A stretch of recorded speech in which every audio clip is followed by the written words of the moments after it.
Bonjour les amis, j'espère que vous allez bien. Aujourd'hui, nous allons parler de l'alliance entre le Mali, le Burkina Faso et le Niger et surtout des rebondissements dans l'affaire du journaliste camerounais Martinez Zogo qui a été assassiné il y a de cela un an. En Ouganda, c'est une très bonne nouvelle parce qu'une femme de 70 ans a donné naissance à des jumeaux grâce à la méthode de la fécondation in vitro. Cette technique consiste à extraire un ovule des ovaires d'une femme, à le féconder avec un sperme puis d'introduire l'embryon dans l'utérus de la femme pour se développer. Le miracle, comme l'a qualifié cette femme, est un véritable progrès pour la médecine africaine dans le sens où elle va permettre de repousser la ménopause qui est généralement entre 45 et 55 ans pour les femmes. Le Mali, le Niger et le Burkina Faso, où les ministres des Affaires étrangères se sont réunis cette semaine pour parler des relations entre les différents pays. Au sortir de leurs échanges, il y a eu énormément de points à retenir et parmi eux, moi j'ai dû retenir deux.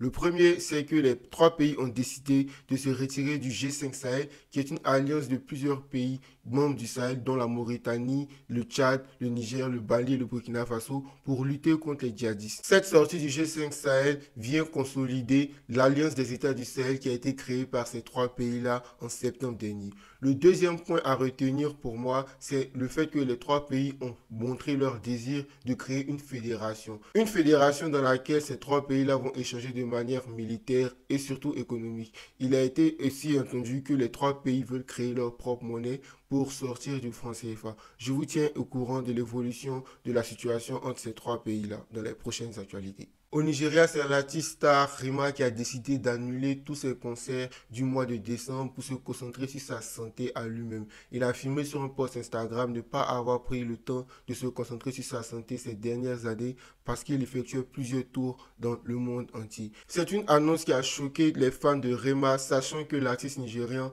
a réalisé une année 2023 complètement incroyable, réalisant plusieurs succès musicaux et recevant plusieurs récompenses. Il est également important de mentionner qu'il a représenté l'Afrique sur les plus hautes scènes internationales récemment au Ballon d'Or 2023. C'est une annonce qui est importante dans le sens où elle rappelle la place que doit avoir la santé dans la vie des artistes stars. Une chose que Davido n'a pas manqué en le félicitant pour tous ses accomplissements tout au long de l'année 2023. Au Cameroun, alors que la lumière n'a toujours pas été faite sur l'assassinat du journaliste Martinez Zogo, un véritable malentendu a failli donner la liberté provisoire aux deux principaux suspects. Ce qui s'est passé, c'est que ce vendredi matin, le juge d'instruction de l'affaire a envoyé une note demandant la liberté provisoire des deux principaux suspects, estimant que leur détention n'était pas nécessaire à la manifestation de la vérité. Sauf que face au tollé que cela a failli générer, le commissaire du gouvernement est venu annuler cette note, affirmant plus tard que cette note n'était pas valide et qu'elle n'était pas authentique. Ce que refoulent les avocats des accusés qui affirment qu'ils avaient déchargé cette note. Ils dénoncent même le fait que